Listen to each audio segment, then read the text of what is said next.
आप देख रहे हैं डीएन न्यूज प्लस का खास कार्यक्रम चर्चा है। मैं हाजिर हूं चर्चा लेकर शकील साजिद। रायपुर राजधानी के सबसे व्यस्त इलाके जयस्तंभ चौक में अब दिन के वक्त रैली और जुलूस नहीं निकलेंगे। शहर में बढ़ते ट्रैफिक जाम और आम लोगों की परेशानी को देखते हुए पुलिस ने बड़ा फैसला लिया। रायपुर के जयस्तंभ चौक और उससे जुड़े करीब 4 किलोमीटर के दायरे में सुबह 9 से रात 9 बजे तक रैली, जुलूस, धरना प्रदर्शन, शोभा यात्राओं पर प्रतिबंध।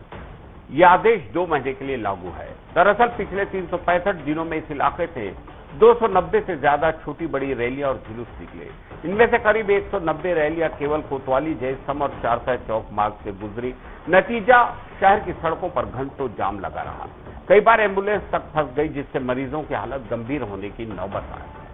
ट्रैफिक पुलिस के सर्वे में सामने आया कि जयस्तंभ चौक से रोजाना 1,20,000 से ज्यादा वाहन गुजरते हैं। अगर यहां लोगों की रैली निकलती है तो करीब 2 से 3 घंटे तक आसपास की सड़कें पूरी तरह जाम हो जाती है और 2.5 लाख से ज्यादा लोग प्रभावित होते हैं। रायपुर सेंट्रल जोन के डीसीपी की अनुशंसा पर यह फैसला लिया गया। Police commissioner doctor Sanjeev Shukla ने शहर की ट्रैफिक व्यवस्था सुधारने के लिए कदम जरूरी बताया। प्रतिबंधित मार्गों में शारदा चौक से शास्त्री चौक तक, जी रोड कोतवाली से जयस्तंभ चौक तक, मालवीय रोड और शारदा चौक से गुरु नानक चौक तक एमजी रोड शामिल है। अब रैलियां शहर के आउटर मार्गों से निकलेंगी और शहर के भीतर प्रवेश की अनुमति नहीं। हालांकि प्रतिबंध के पहले ही दिन कुछ संगठनों ने विरोध जताया। इन पुलिस और समाज के पदाधिकारियों के बीच बैठक के बाद सहमति बनी कि जुलूस रात 9 बजे के बाद ही निर्धारित मार्ग से निकलेंगे। शहर की ट्रैफिक व्यवस्था को पटरी पर लाने के लिए प्रशासन ने सख्त कदम उठाया है। देखना है कि ये 2 महीने का प्रतिबंध शहरवासियों को कितनी राहत दिलाता है।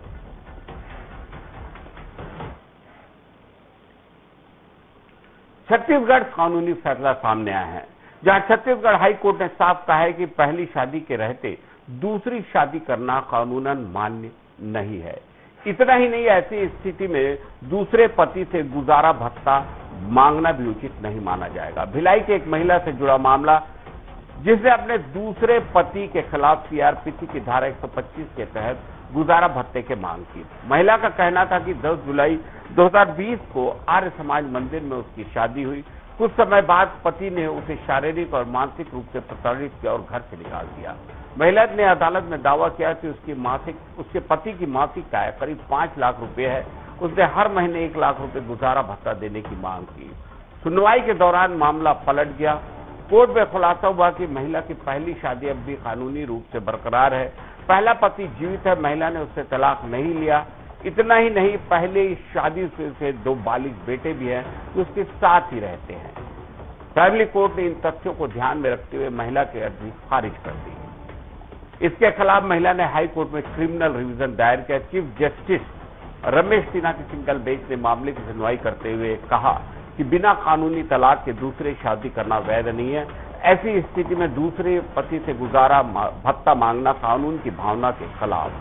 कोर्ट ने यह भी माना कि महिला शारीरिक रूप से सक्षम है, स्वयं अपना भरण पोषण कर सकती है। इस आधार पर हाई कोर्ट ने फैमिली कोर्ट के 20 जनवरी 2026 के आदेश को सही मानते हुए अब महिला के अपील खारिज कर दी। अदालत ने 2 टूक कहा कि तलाक के बिना दूसरी शादी और बिना गुजारा भत्ता की मांग दोनों कानूनन स्वीकार्य नहीं है।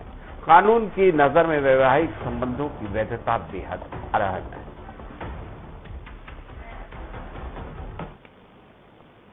रायपुर और छत्तीसगढ़ के शहरी क्षेत्रों में अब अवैध कॉलोनियों और प्लाटिंग पर सरकार ने सख्त कदम उठाने का फैसला किया है। नगरीय प्रशासन और विकास विभाग ने सभी नगर निगम आयुक्तों को स्पष्ट निर्देश जारी किए। शासन ने कहा कि नगर पालिका अधिनियम 1956 की धारा 292(ग)(3) के तहत अवैध कॉलोनी निर्माण करने वालों के खिलाफ कड़ी कानूनी कार्रवाई होगी। दोषियों को 3 से 7 साल तक की सजा हो सकती है और कम से कम 1 लाख रुपए का जुर्माना भी लगाया जाएगा। इसके साथ ही अदालत दोषी को संबंधित नगर निगम को प्रतिकर राशि भी देने का आदेश दे सकती है, जो अवैध कॉलोनियों के विकास पर होने वाले संभावित खर्च का हिसाब होगी। अवैध प्लाटिंग से प्रदेश का राजस्व भी प्रभावित हो रहा है। राजधानी रायपुर के अलावा दुर्ग, भिलाई, जगदलपुर, बिलासपुर, राजनांदगांव, धमतरी, कोरबा और अंबिकापुर जैसे जिलों में भी अवैध कॉलोनियां और प्लाटिंग की शिकायत बढ़ रही है। सरकार का उद्देश्य है कि नियोजित विकास और शहर की शहरी व्यवस्था को बनाए रखा जाए। नगरीय प्रशासन और विकास विभाग ने सभी नगर निगम आयुक्तों को निर्देश दिया कि अवैध कॉलोनी निर्माण के मामलों में त्वरित जांच कर अपराध दर्ज हो, दोषियों के खिलाफ वैधानिक कार्रवाई सुनिश्चित हो। यह भी स्पष्ट किया कि न्यायालय तभी सुनवाई करेगा जब नगर निगम आयुक्त या अधिकृत अधिकारी की हस्ताक्षरित शिकायत प्रस्तुत होगी। इस कदम को शहरी क्षेत्रों में अनियंत्रित प्लाटिंग और अवैध कॉलोनियों पर लगाम लगाने की दिशा में बड़ा निर्णय माना गया। अधिकारियों की माने तो इस सख्ती से न केवल अवैध निर्माण पर रोक लगेगी बल्कि शहरों के नियोजित विकास को मजबूती मिलेगी। सरकार अब अवैध कॉलोनियों और प्लाटिंग पर कोई ढिलाई नहीं बरतेगी। नियमों के उल्लंघन पर सख्त कार्रवाई, जुर्माना और क्षतिपूर्ति से व्यवस्थित नियोजन की दिशा में अहम कदम होगा। हाँ, ये देखना है कि नगर निगम के अधिकारी, प्रशासक और दूसरे लोग कितनी सख्ती से इस निर्देश को लागू करवाते हैं, क्योंकि सभी छत्तीसगढ़ और प्रदेश के तमाम बड़े शहर इस कोड़ से बहुत ज्यादा परेशान हैं अवैध प्लाटिंग के। मुंबई से एक बड़ी खबर चर्चा में है। रिलायंस समूह के चेयरमैन अनिल अंबानी के आलीशान 17 मंजिला घर को ईडी ने अटैच कर लिया है। ये कार्रवाई आरकाम से जुड़े बैंक फ्रॉड केस और धन शोषण निवारण अधिनियम के तहत की गई है। पाली हिल मुंबई स्थित यह 17 मंजिला घर की कीमत करीब 3,716.83 करोड़ आंकी गई है। यह घर अनिल अंबानी की निजी संपत्ति का हिस्सा माना जाता है। वहीं इस मामले में ईडी अब तक कुल 15,700 करोड़ की संपत्तियों को अटैच कर चुकी है। ईडी की जांच आरकाम और इससे जुड़ी 40,185 कंपनियों के वित्तीय लेन देन पर केंद्रित है। मामले की पड़ताल सीबीआई के एफआईआर के आधार पर शुरू हुई थी। इस जांच के तहत ईडी ने यह कार्रवाई की ताकि किसी भी तरह की संपत्ति छुपाने या धोखाधड़ी की संभावनाओं को बिल्कुल रोका जा सके।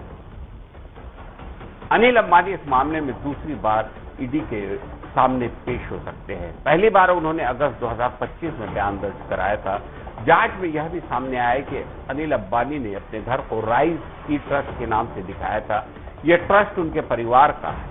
ऐसा करने का मकसद यह लगता है कि घर को उनकी व्यक्तिगत देनदारी से अलग दिखाया जाए और अटैचमेंट से बचाया जा सके। हालांकि ईडी ने स्पष्ट कर दिया है किसी भी संपत्ति को ट्रस्ट के माध्यम से छिपाने की कोशिश कामयाब नहीं होती। जांच एजेंसी का कहना है कि वित्तीय धोखाधड़ी और धन शोषण से जुड़े मामलों में किसी भी बड़े नाम को बचाया नहीं जा सकता। अनिल अंबानी के खिलाफ ये कार्रवाई ऐसे वक्त आई जब आरकाम केस पहले ही जांच के दायरे में है। इससे जुड़े बैंक फ्रॉड और वित्तीय अनियमितताओं के मामले में ईडी लगातार कार्रवाई कर रही है। इस मामले की गहराई को देखते हुए भविष्य में इस कार्रवाई पर नजरें सभी की टिकी है। साफ है कि धन शोषण और बैंक फ्रॉड के मामलों में ईडी का शिकंजा लगातार बढ़ रहा है। अनिल अंबानी का आलीशान घर अब कानून की नजर में है और आने वाले वक्त में बड़ी कार्रवाई की संभावना है।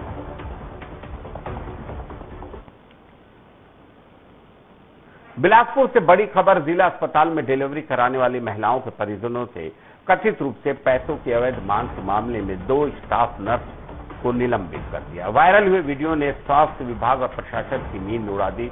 बिलासपुर जिला अस्पताल में 2 स्टाफ नर्स लक्ष्मी वर्मा और संजू चौरसिया प्रसूताग्राहियों से खर्च और फॉर्म जमा करने के नाम पर पैसों की मांग करते हैं। ये मामला सोशल मीडिया पर वायरल हुआ। वीडियो में देखा गया कि महिला स्टाफ पैसों की मांग स्पष्ट रूप से कर रहा है। परिजनों का कहना है कि यह मांग रिवाज बताकर की जाती है, जबकि सरकारी अस्पताल में प्रसव की सभी सुविधाएं पूरी तरह निःशुल्क है। और यह भी कि आर्थिक रूप से सक्षम परिवारों से ज्यादा रकम वसूल होती है, लेकिन गरीब परिवारों पर भी दबाव बनाया जाता है। स्वास्थ्य विभाग ने इस मामले को गंभीरता से लिया है। कार्यालय संभागीय संचालक स्वास्थ्य बिलासपुर की रिपोर्ट और सिविल सर्जन के सुझाव के आधार पर दोनों नर्सों को तत्काल प्रभाव से निलंबित कर दिया गया। निलंबित अवधि में दोनों का मुख्यालय मुख्य चिकित्सा स्वास्थ्य अधिकारी बिलासपुर होगा। आदेश 25 फरवरी को जारी है।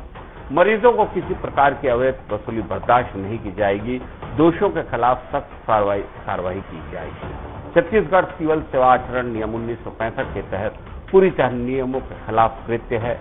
एक बार फिर प्रशासन को सचेत कर गया है कि सरकारी अस्पतालों में मरीजों और उनके परिजनों की सुरक्षा और अधिकार सुनिश्चित करना जरूरी है। आगे की जांच में और कौन कौन जिम्मेदार पाए जाते हैं, प्रशासन सख्ती से क्या कार्रवाई करता है, इस पर तमाम लोगों की नजरें हैं और स्वास्थ्य विभाग पे बेहद दबाव है कि इस तरह की आगे भविष्य में कोई बात न होने पाए।